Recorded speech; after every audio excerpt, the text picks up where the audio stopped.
Hi, everyone. So I wanted to take a few minutes to go over some of the things we didn't get a chance to address in class yesterday. By now, all of you should have access to Google Colab, but thanks to Christian, I think we tracked down the bug, basically, that was making that inaccessible to some of you.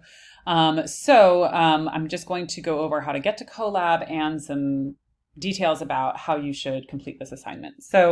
I'm here logged into a Google Chrome profile with my Bard account. If you're working on a device where you have multiple accounts, you just want to check that, make sure that you're actually doing this work on your Bard account. What will happen by default is that when you create a Colab notebook, it's actually going to get saved in a new section of your Google Drive called Colab Notebooks, which I tell you so that you can find it more easily later. Anyhow, we're going to start by going to Google Colab. This is the same process I asked you to do in class, which will hopefully work better now. And as you can see, by default, it's going to because I'm already logged into Google, it's going to bounce me to this sort of overlay that says Welcome to Collaboratory. You don't need to worry about this. You can just go to New Notebook. Okay, so the technology that we're using here is actually something called Jupyter Notebook, which is an interactive web-based interface for writing different types of code, primarily Python and the statistical language called R, which we mentioned really briefly in class. So I wanted to walk through this with you so you have a reference of what it looks like, where to find buttons, etc. First thing I'll point out at the top here is that you want to obviously rename this. I'm just going to call mine assignment 1. Okay, you want to leave this file extension. Before Jupyter Notebook was Jupyter Notebook, it was something called IPython Notebook, which is where the Python py notebook NB came from. So just in case that doesn't seem to make sense. Now, I tried to demonstrate this in class. The projector was a little bit difficult to see, but hopefully this will be more visible for you. In fact, I'm going to go ahead and just increase the font size here. So this is hopefully very legible. So by default, we get one quote unquote code cell. We'll go basically in a Jupyter Notebook, you can have either code or text cells. We'll talk about each of them for today. You just need to worry about the code cells. And you can see that when I hover over code cell, there's a few component parts. I have this play button at the side, which I'm going to use to test my code. If I have more than one cell, I can use these arrows to rearrange them, reorder them. I can delete it, etc., etc. Mostly we're going to use the play buttons, maybe the reordered buttons, maybe the trash button. That's pretty much all we need to concern ourselves with now. However, for this assignment, you have sort of the three main things that you need to do. You need to create a set of variables, one for each of the 5 major data types that we discussed in class.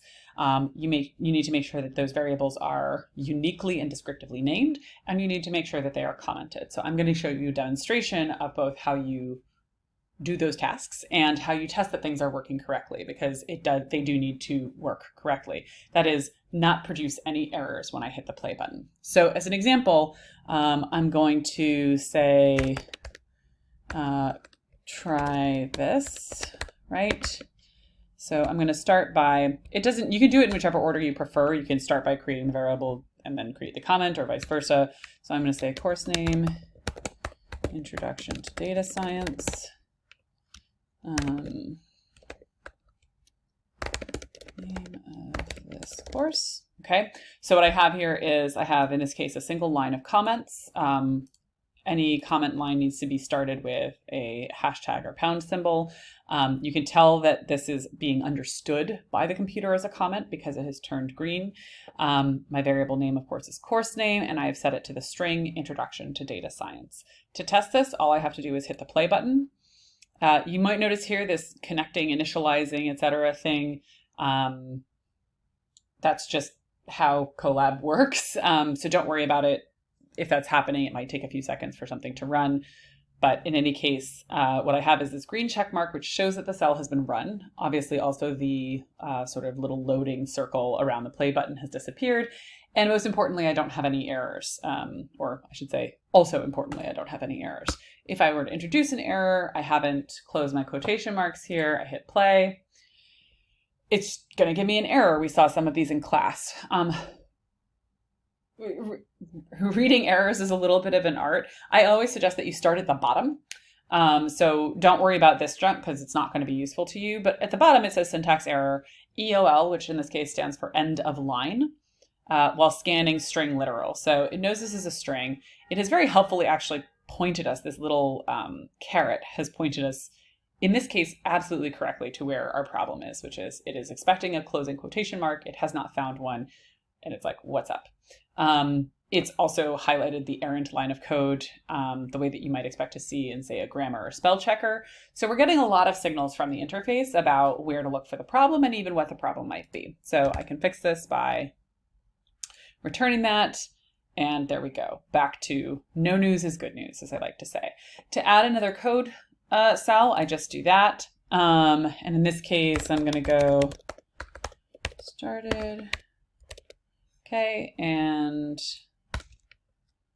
again, totally up to your preference. First year the course offered. Everything looks good. I'm going to use these arrows just to put them in the order in which they were assigned. So I asked you to do a number and then a string, et cetera, et cetera. And that's pretty much it. I'm just going to go through this. I'm going to keep adding code things. So I'm going to say a sample course.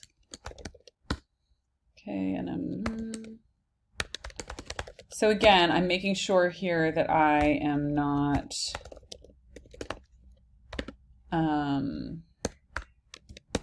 putting any spaces or strange characters other than underscores. Underscores are acceptable in my file name, or sorry, my variable names. I am right. I'm using underscores. There's also another convention you can use called camel case. This is my list, obviously, and I have decided to make it a list of strings. They are comma separated. This is something that works well. This is what happens when I introduce an error. When I introduce an error. Let's see if this does anything. So this is a weird thing about Google Colab, which is that it takes things that should be problems and pretends that they're not. Let's see if this does anything. I guess, is it just treating them? Okay, so in this case, it knows there is a problem. However, it should also complain about this, which for some reason it is not doing. Let's see if we do this. So you're actually seeing something. So this is actually one of the things that, okay. So this is an interesting situation. What it has done is Google Colab is that, oh, you put those two strings next to each other, I'm just going to treat them as one string, right? You can see how in the output here, it has basically just lumped them together. I don't think that's a great behavior. I would much rather get the error. But this is an example of where sometimes the way that a system operates is not necessarily to our advantage, right? Because if I've accidentally left off that comma, and I'm expecting to have 3 items, programming, data analysis, and algorithmic systems, but then I try to access that data and I can't find data analysis, for example, it's going to cause problems. So this is in some ways a very good illustration of the way that things can go unexpectedly wrong. Things look okay, and one of the things that we're going to experience, as in this instance, is things can be not working the way that we want them to, and the computer is not necessarily going to know that something is wrong because it has, as in this case, sort of tried to fix it itself, but in a way that is not what we expect. Don't like this. This is what we sometimes describe as something failing silently, which is to say that it's not throwing an error, but actually it's not going to behave as we expect. So I'm going to go ahead and fix this. I think as a result, I'm going to ask that you actually print all of your variables. And that is just to make sure that they are working the way that you expect. You might have noticed also that there are these numbers appearing. It's kind of hard for me to indicate here because it's going to turn to a play button as soon as I hover over it. You don't need to worry about those yet. Basically, when we start doing more stuff with our code, that's going to indicate the relative order in which they were run. So this one on top has a 4 because it was run 4th. The one on bottom was run 13th. This was run 14th. It's a specific thing to working with Python code in notebooks. Again, we don't need to worry about it yet by any means, but just in case you're wondering what's going on there. So let's make this. And what you notice here is that when I start typing, remember I said most of your problems are going to be typos. This is another thing that this interface does to help us avoid typing and therefore generating typos. I could also, so I can actually just autofill that. Also would be perfectly acceptable and even recommended to just go ahead and copy and paste that variable name. Okay, so I'm going to show one more example here and then let you all get to it. Let's see, course characteristics, and in this case, I'm going to say course features. I'm not doing exactly the same. Students 20, instructors. So again, remember that we are working with, in this case, a dictionary. Also, actually, I do want to point something out. You'll notice in the slides that I made mention of the fact that you don't want to use so-called reserved or keywords as part of variable names. Also applies to the keys, which are the things on the left side of the colon in our dictionary objects. You notice as I started to say class here, class is actually a reserved or keyword in Python and in a lot of programming languages. As a result, it's highlighted blue until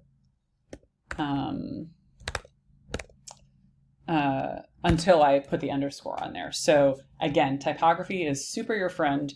You want to use it, learn from it. It will help you. And let's see, level is graduate, right? And now I'm going to, so one thing you might have noticed also is that actually, oops, not course name, course features, is that, yeah, I'm getting a lot of helping hands here. Aha, name students is not defined. So what is it complaining about here? Actually, I put in the keys, but I forgot to put them in, oops, quotation marks. So let's see if we can fix that quickly. Right, so pretty good. Notice here, one thing I will point out here too is that I can use double quotation marks or I can use single quotation marks. There we go. As long as you're using the same type, you can use either double or single in any instance where you need quotation marks.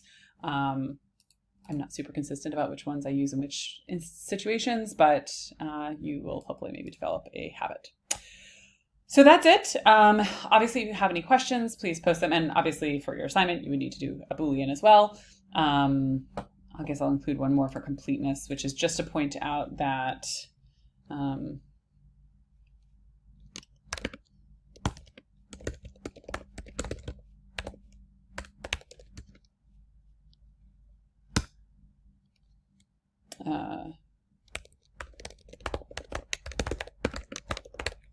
okay, that in Python, a Boolean, and notice that it has turned blue,